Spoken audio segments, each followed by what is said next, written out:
James Elder, IFL TV, MTK Global. With me, I've got Joshua Buatsi. We're at the press conference today for British Beef. Quite a fitting title. Firstly, how are you, champ? I'm good, man. I'm good. Happy to be on this channel again, letting people know my thoughts. But like you said, British Beef. I couldn't have thought of a better caption than this. And it's serious beef, people. It's not fake. It's serious beef. So people tune in. I'm gonna be there myself, boxing on the 3rd. But you know, heads up, and you know, all praise to Isaac and Lawrence taking this fight this early.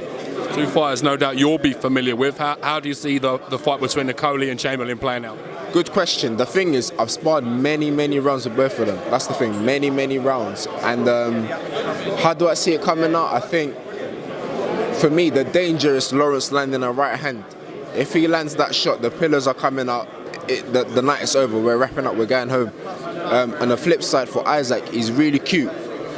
I'm going to pause there. Let me hold this.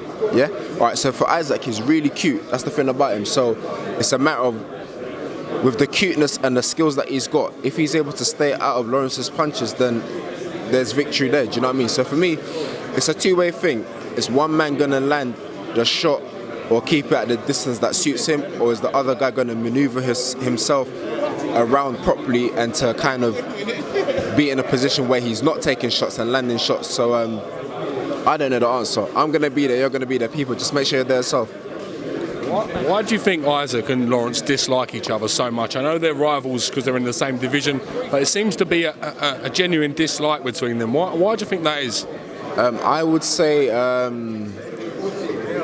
maybe, from my understanding, I would say probably Isaac feels that Lawrence hasn't gone through the grind that he's gone through.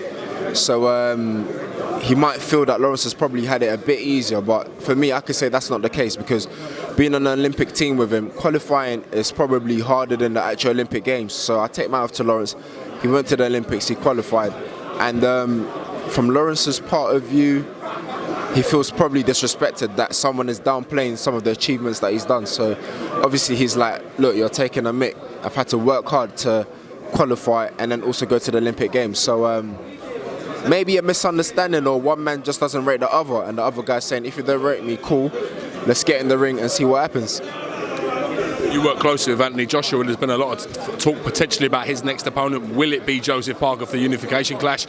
Will it be Deontay Wilder? Will it be Tyson Fury? Who would you like to see him in with?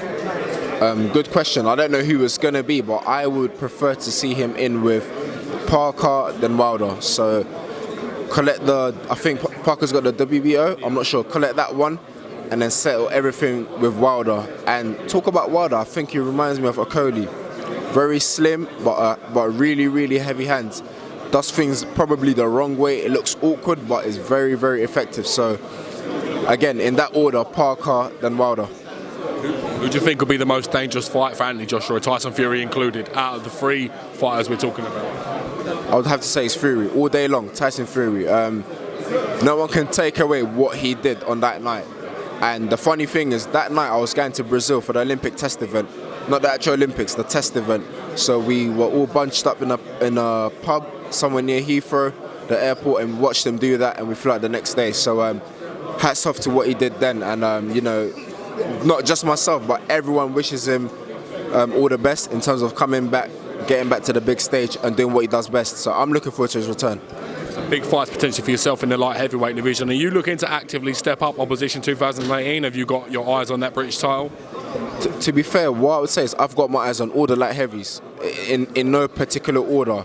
For me, it's to get past national level, because people want to talk about world level, European level, this level, that level, but just like the amateurs, you need to get past national level. You need to be crowned #1 in your nation and then look elsewhere. So for me, right now I'm not #1 in England, so my aim is to get that crown and then move on to beat whoever is in line and needs to be beaten. And the thing is, like I said, everyone in light heavy is good.